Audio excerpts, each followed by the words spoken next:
Hello friends, कैसे हैं आप सब लोग। मैं हूं शिल्पी हल्द्वानी से और ये रहा मेरा बगीचा। तो यहाँ पर मैं कड़ी पत्ते लेने आई थी, तो सोचा कि चलो आप लोगों को पूरी रेसिपी दिखाती हूँ, क्योंकि मैं आज बनाने वाली हूँ मसाला कड़ी। तो उसके लिए मैंने ना फ्रेश कड़ी पत्ते तोड़ लिए हैं। तो बड़ा अच्छा लगता है, अपने बगीचे से सब कुछ एकदम फ्रेश फ्रेश मिल जाता है। मेरी कुछ फ्रेंड्स हैं जो मेरे यहाँ से कड़ी पत्ते ले गई थी और उन्होंने इसे सुखा के डिब्बे में रखा, लेकिन हम सब कुछ बिल्कुल फ्रेश और ताज़ा ले पाते हैं। तो ये अपने आप में ही बड़ी आनंद की बात है। तो यहाँ पर जब मैं बगीचे में आई ना, तो मुझे प्यारी सी गिलहरी मिली, जो कि यहाँ पर हमने लगा रखा है बर्ड फीडर। तो अभी चिड़िया तो इसमें कुछ ही आती हैं, लेकिन गिलहरियों की नज़र चिड़ियों से पहले पड़ गई है और ये यहाँ पर दाना लेने आती हैं। बहुत क्यूट लग रही थी, तो मैंने सोचा चलो आप लोगों को भी एक प्यारा सा सीन दिखाया जाए। फिर यहाँ पर मैं कड़ी बनाने आ गई हूँ। तो मैंने पकौड़ी के लिए ना थोड़ा सा बेसन ले लिया था।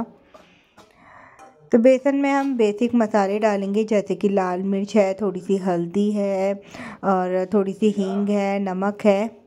और सारे बेसिक मसाले मिलाने के बाद ना हमें इसे बहुत अच्छे से घोल को फेंट लेना है। तो यहाँ पर मैंने ना थोड़ा थोड़ा पानी डाल के चम्मच से ही अच्छे से मिक्स कर लिया था। आप लोग कड़ी कैसे बनाते हैं ज़रूर बताइएगा। यहाँ पर पहाड़ में कड़ी को झोली बोलते हैं। तो इस तरह से मैंने स्पून से अच्छे से इसे मिला लिया था और फिर गैस जला दी। फिर जब तक तेल गर्म होगा ना, तब तक मैं इसे अच्छे से फेंट लूँगी। तो हाथ की हेल्प से ही, उंगलियों की हेल्प से ही हम इसे अच्छे से फेंटेंगे। और बहुत स्वाद कड़ी बनी थी। बहुत ना एकदम फूली फूली पकौड़ी बनकर रेडी हुई थी। मेरी एक फ्रेंड है, तो अगर वो मेरा ब्लॉग देख रही है तो मैं उससे उसका नाम लेके कहूँगी कि हाँ, वो कड़ी बहुत अच्छी बनाती है। उसका नाम है रिचा। वो ना प्याज और लहसुन वाली मसाला कड़ी बनाती है। बहुत स्वाद होती है। जब भी मैं उसके जाती थी ना, तो कड़ी को प्याज वगैरह से छौंकती थी, और जो पकौड़ी थी ना, वो उसमें भी प्याज डालती थी। तो यहाँ पर पकौड़ी बनकर रेडी हो गई है और मैंने इसे पानी से भरे बर्तन में निकाल लिया। वो ऐसा करा है, इसलिए करा है क्योंकि जो इसमें एक्स्ट्रा ऑयल होता है ना, वो सब निकल जाता है। तो थोड़ी देर हम इसे ऐसे ही पानी में भीगे बर्तन में डाले रखेंगे, तो और ज़्यादा सॉफ्ट भी हो जाती है। जैसे जिसकी पकौड़ी ना टाइट रह जाती है, तो वो इस टेक्निक को कर सकते हैं, यूज़ में ला सकते हैं। यहाँ पर मैंने दही को अच्छे से छान लिया है, क्योंकि दही में ना कई बार हल्की सी मलाई जैसी कुछ होता है, तो फिर वो कड़ी में आता है ना। तो मेरे बेटे को भी पसंद नहीं है, भाई को भी पसंद नहीं थे। यहाँ पर मैंने अच्छे से दही को छलनी में छान लिया। तो जिस हिसाब से आपको कड़ी बनानी है, आप उस हिसाब से दही लेंगे और बहुत थोड़ा सा बेसन डालेंगे। कुछ लोग बेसन ज़्यादा यूज़ करते हैं कड़ी में, और कुछ लोग कम बेसन वाली कड़ी बनाते हैं। तो यहाँ पर मैं थोड़ा हल्के बेसन वाली कड़ी बना रही हूँ। अच्छे से इसे चला लेंगे। अब अगर यहाँ पर जैसे आपकी बेसन की ना इस तरह से कुछ गुठलियाँ अगर रह जाती हैं, तो आप उसे छान कर भी कढ़ाई में डाल सकते हैं। अब यहाँ पर मैंने बहुत थोड़ा सा सरसों का तेल लिया है। अब इसमें हम बेसिक मसाले डालेंगे। कड़ी पत्ता डाल दिया है मैंने, मेथी दाना डालेंगे, राई डालेंगे और लाल मिर्च है, हल्दी है। हमारे यहाँ प्याज कड़ी में नहीं खाई जाती है, तो मैंने नहीं डाली है। लेकिन अगर आप प्याज लहसुन खाते हैं कड़ी में, तो ज़रूर डालिएगा। बहुत स्वाद कड़ी बनती है वो भी। तो यहाँ पर सारे मसालों को हम अच्छे से भून लेंगे। और थोड़ी सी ना मैंने राई भी डाली है। मुझे राई कड़ी में पसंद है, तो मैंने यहाँ पे राई भी ऐड कर दी थी। हींग भी डालेंगे थोड़ी सी। सारे मसालों को हल्की आंच पर ही अच्छे से भून लेंगे। और फिर जो हमारा ये घोल था ना कड़ी वाला, को भी हम ऐसे छान कर इसमें कढ़ाई में डाल देंगे। और नमक बिल्कुल भी ऐड नहीं करेंगे। वैसे तो खैर कड़ी सबको ही बनानी आती है, लेकिन जिसे नहीं आती है मैं उनके लिए बता रही हूँ कि कड़ी में नमक उबाल आने के बाद डालेंगे, नहीं तो जो आपकी कड़ी है ना, वो फटने का डर रहता है।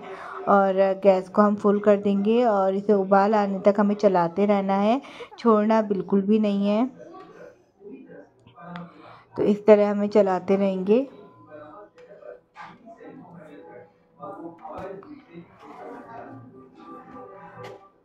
ये देखिए, देखने में कितनी स्वाद सी लग रही है ना कड़ी। कहीं कहीं पर ना कड़ी खट्टी पसंद की जाती है, लेकिन हमारे यहाँ खट्टी कड़ी पसंद नहीं करते हैं। अब यहाँ पर मैंने एक उबाल आने के बाद ना पकौड़ी डाल दी है, जिसे पकौड़ी के अंदर भी ना पकते टाइम अच्छे से कड़ी पहुँच जाए। अब इसे हल्की आंच पर हम पकाते रहेंगे, कम से कम आधा घंटा कड़ी पके, तभी कड़ी का असली स्वाद आता है। और वैसे भी कड़ी का जो अर्थ है ना, वो काढ़ना है। मतलब जब कोई चीज़ कड़ कड़ के पकती है ना, कड़ी जाती है बार बार, तो उसका जो स्वाद है वो दुगना तिगना हो जाता है। तो वही है कड़ी का भी। अब यहाँ पर ना मैं गाजर आलू की सब्ज़ी बना रही हूँ, तो उसके लिए मैंने गाजर और आलूओं को अच्छे से छील लिया है। आलूओं को मैंने अलग बर्तन में रखा है, क्योंकि आलू में माड़ होता है ना, और मम्मी ने मुझे बताया था कि आलू हमेशा अलग बर्तन में कट करने चाहिए। कुछ चीज़ें होती हैं जो हमारी माँ हमें बताती हैं, और वो हमारे लिए ना हमेशा के लिए लाइफ में याद रह जाती हैं और हमेशा काम आती हैं। अब यहाँ पर मैंने गाजर भी कट कर ली थी। अब चॉपर में मैं प्याज है, लहसुन है, अदरक है, इन सबको अच्छे से चॉप कर लूँगी। तो मैंने 2 लहसुन की कलियां ली हैं, 2 प्याज लिए हैं। तो पहले मैंने नाइफ़ से ना मोटा मोटा काट लिया था, जिसे चॉपर में मैं अच्छे से फाइन चॉप कर पाऊँ। क्योंकि ज़्यादा बड़े पीस होते हैं ना, तो वो कई बार चॉपर अच्छे से कट नहीं कर पाता। यहाँ पर मैंने टमाटर भी कट कर लिए थे। अब ये भी मैं सरसों के तेल में ही बना रही हूँ सब्ज़ी। एक तरफ मेरी जो कड़ी है वो पक रही है, तो बीच बीच में कड़ी को भी मैं चलाती जा रही हूँ। अब थोड़ा सा तेल डाल के मैंने उसमें जीरा, हींग, ये मसाले डाल दिए थे, और फिर प्याज वाला जो मैंने चॉप कराया ना सारी चीज़ें, वो मैं डाल दूँगी, जिसमें प्याज है, लहसुन है और अदरक है। तो सारे जो भी हमारे जीरा और हींग है वो अच्छे से भुन गई है, और हमने इसमें अपना मसाला जो है वो डाल दिया है। अब इस मसाले को थोड़ा सा अच्छे से भून लेंगे।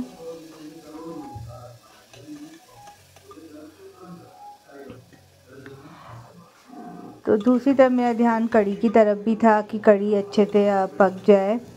वैसे तो खाना भाभी बनाती हैं, लेकिन और दूसरी तरफ ना मैं बना रही हूँ कड़ी, और एक तरफ बना रही हूँ मैं सब्ज़ी। तो मैं ये कही थी कि वैसे तो भाभी बनाती हैं खाना, लेकिन संडे को जैसे मेरी जो जॉब है ना उसका ऑफ रहता है, तो कभी कभी मन करता है कि मैं कुछ बनाऊँ अच्छा सा, और भाभी को भी आराम दिया जाए। तो यहाँ पर आज लंच मैं प्रिपेयर कर रही हूँ। तो मैंने सारी चीज़ें भून दी थी, मसाले ऐड कर दिए थे, कोई भी ना फैंसी मसाला नहीं डाला, सारे बेसिक मसाले हैं। फिर गाजर आलू डालकर मैंने नमक डाल दिया। मुझे ना एक गलती लगी अपनी कि मैंने छोटा वाला कुकर ले लिया, मुझे बड़ा कुकर लेना था।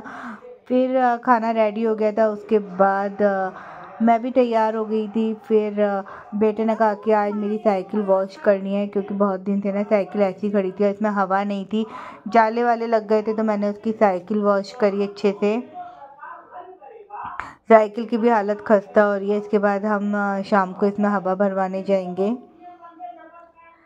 तो मैंने ना सब पानी में थोड़ा सा सर्फ डाल दिया था, और गुनगुना पानी था।